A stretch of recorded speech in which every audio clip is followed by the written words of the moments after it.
Teman-teman, mmm, ada berita menarik yang berkaitan dengan Menteri Amran Sulaiman yang sebelumnya dikritik oleh Ferry Amsari yang dianggap quote and quote, berdusta soal kedaulatan pangan. Menariknya, mungkin baru hari kemarin ya, tanggal 23 April 2026, itu Pak Amran Sulaiman, Menteri Pertanian, mengadakan pertemuan bersama pengamat, pengamat politik, hukum, ekonomi, pakar-pakar di bidang itu ya, memang tayangan di YouTube saya dapat tidak menampilkan siapa saja yang dihadirkan pengamatnya yang ada di situ. Tetapi yang saya tahu ada Pak Ihsanuddin Nursi kalau nggak salah itu pakar ekonomi ya, pengamat ekonomi. Kemudian juga saya dengar suaranya saja itu ada, Pak Henry Satrio, pengamat politik kedai kopi ya. Ini semacam menjawab kritikan daripada Pak Ferry Amsari, pengamat konstitusi, pakar hukum tata negara, yang kemudian Pak Ferry Amsari atas statement-nya, kritiknya terhadap Menteri Pertanian ini, Pak Amran Sulaiman, itu kemudian beberapa kelompok dari LBH Tani ada yang melaporkannya ke polisi ya. Tentang itu akan kita bahas belakangan, tapi yang menarik adalah statement Pak Amran Sulaiman mengenai stance beliau yang itu membuktikan ya bahwa selama ini ya neolib itu gagal. Kendati verbatimnya beliau mengatakan IMF salah begitu soal kebijakan, soal, kondisi pertanian, Republik Indonesia. Nah, agar tidak kehilangan konteksnya, di sini, saya bacakan ya beritanya, sebetulnya di YouTube juga ada teman-teman bisa nyari dengan keyword "Mentan salahkan IMF" ya. Untuk ini kita bahas beritanya kira-kira begini, ya. So, kita bacakan beritanya.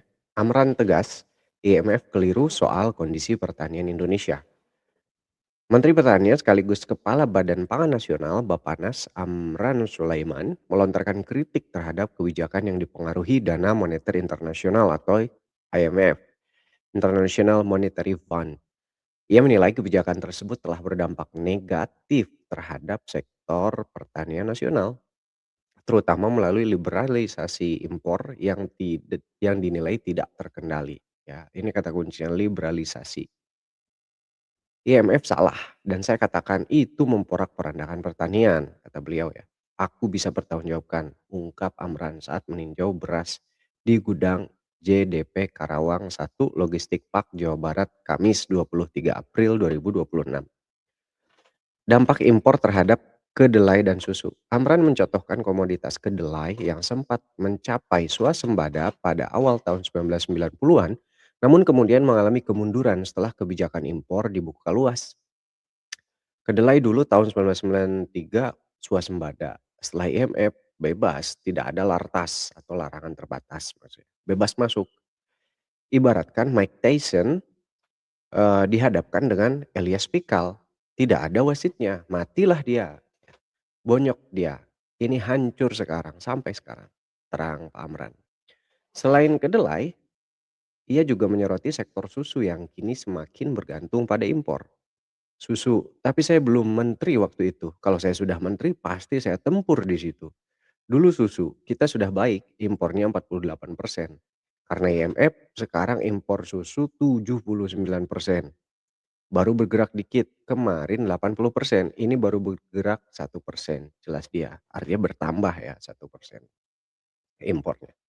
Menurut Amran, kondisi tersebut berdampak langsung pada peternak lokal yang kesulitan memasarkan hasil produksinya. Akhirnya, ya, peternak mandi susu karena susunya nggak laku. Alias ya susunya ketimbang dibuang-buang dipakai mandi, kira-kira begitu.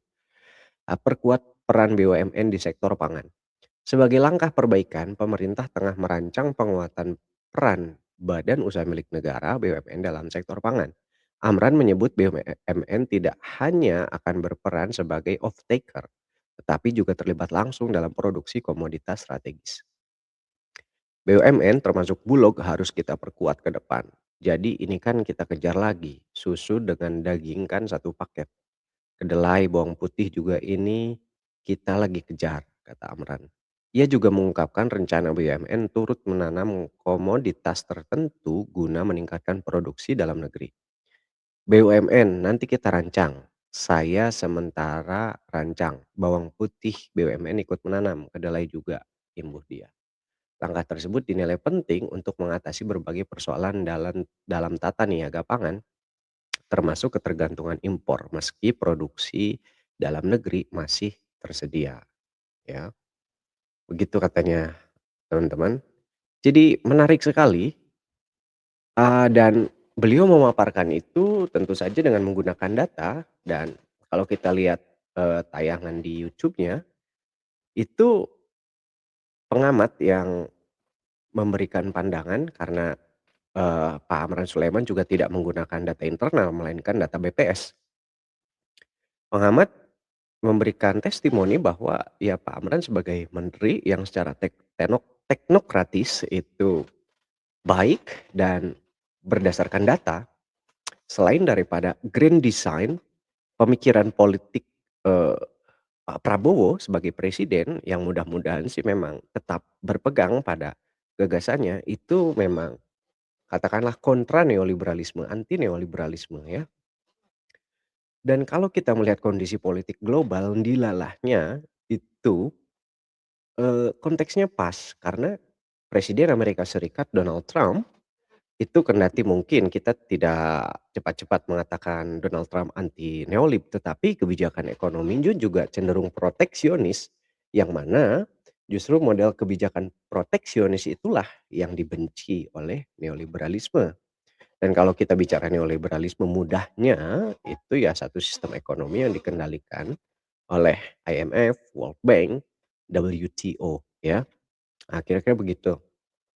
Nah, kaitannya kemudian yang menarik bahwa Pak Amran Sulaiman, eee, menyampaikan presentasinya di Gudang Bulog itu ya dihadiri oleh banyak pengamat, beberapa pengamat yang seperti tadi saya bilang. Ini semacam menjawab kritikan yang sebelumnya disampaikan oleh Pak Ferry Amsari, pakar hukum tata negara. Kendati mungkin, eee, ada juga saya dengar tapi tidak tahu siapa itu, kalangan praktisi hukum juga yang menyampaikan bahwa, ya ini Pak ada apa namanya, relasinya, keterkaitannya persoalan pangan juga dengan hukum. Karena ya memang saya sebagai pembelajar hukum juga, itu ya hukum apa, menyinggung hampir semua aspek kehidupan apalagi dalam tata negara, ketatanegaraan ya. Negara ini ngatur hampir segala aspek hidup masyarakat, tidak terkecuali persoalan pangan, yang mana persoalan pangan ini adalah dari pertanian. So, Pak Amran juga welcome, ya, sangat menerima terhadap masukan, kritikan yang beliau anggap itu konstruktif. But saya sih kalau terkait dengan Pak Ferry, apakah itu mungkin Pak Ferry mungkin saja menyampaikan kritikannya tidak dibantu dengan data dan lain sebagainya. Kalau untuk sampai mengkriminalkan beliau, ya dikriminalisasi, dilaporkan ke polisi tentu sangat disayangkan. Kendati dalam hal tertentu ya kita punya perbedaan juga pandangan mengenai bagaimana, eee, persoalan hukum ketatanegaraan Indonesia ke depan dibawa atau bagaimana menyikapi kebijakan pemerintah yang hari ini dipimpin oleh Presiden Prabowo itu diselenggarakan, ya. Saya pribadi, terlepas dari pemerintah punya banyak kekurangan tentu saja, tetapi let's see, Pak Prabowo punya gagasan-gagasan yang sebelumnya memang tertuang, misalnya dalam bukunya Bring Back Indonesia, kemudian dalam bukunya Paradoks Indonesia. Beliau mengutarakan pemikiran-pemikirannya itu, dan kita lihat bagaimana beliau mengaktualisasikan gagasan-gagasannya yang sudah ditulis bertahun-tahun yang lalu itu ke dalam satu paket paket kebijakan yang hari ini, beliau selenggarakan. Saya sih memberikan satu kredit sebagai pembelajar hukum konstitusi ya, yang melek juga soal politik, melek soal lainnya, tidak semua, tapi beberapa, kita ikut up to date membaca. Itu ya saya beri kredit bahwa Pak Prabowo standpoint-nya adalah kontra neoliberalisme, yang jelas-jelas neoliberalisme ini tidak berhasil membawa kemakmuran, jangankan pemerataan begitu loh. Untuk mencegah adanya kemiskinan ekstrim saja, itu tidak berhasil sistem neoliberalisme ini. Alih-alih demikian malah membuat gap yang semakin menganga antara jurang si miskin dan si kaya. Harapan saya Pak Prabowo sebagai presiden bersama jajarannya, para menteri semuanya, ya betul-betul bisa mengembalikan kondisi Indonesia yang memang sesuai dengan cita-cita pendirian republik. Dan dalam konteks konstitusi, mengembalikan semangat bernegara sesuai dengan pendirian konstitusi ini, ruang perdebatannya kemudian adalah mengenai apakah hasil 4 kali amandemen UUD 1945 hari ini itu masih bersesuaian dengan cita-cita pendirian republik yang dituangkan, diperdebatkan oleh para founding parents kita. Nah, ketika perdebatan masuk ke ranah situ, nanti akan ada, eee, dikotomi atau polarisasi lah. Apakah kita kembali ke UUD 1945 yang asli sebagaimana menjadi manifesto Partai Gerakan Indonesia Raya, partainya Pak Prabowo, yang tentu saja itu berasal dari pemikiran-pemikiran Pak Prabowo, atau justru malah ada di poros amandemen kelima karena dianggap 4 kali amandemen ini belum sepenuhnya menjamin persoalan hak asasi manusia, kebebasan sipil, hak-hak, liberalisme dan seterusnya.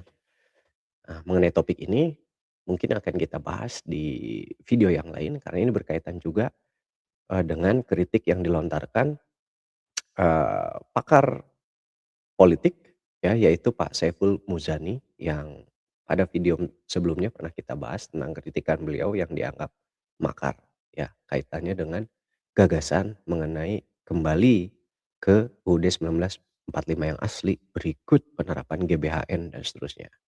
Anyway, sebagai kesimpulan, sebuah kredit untuk Pak Amran dengan frankly speaking mengatakan bahwa ya dia mengkritik neoliberalisme dan IMF salah. Dalam arti lain, neoliberalisme gagal, ya.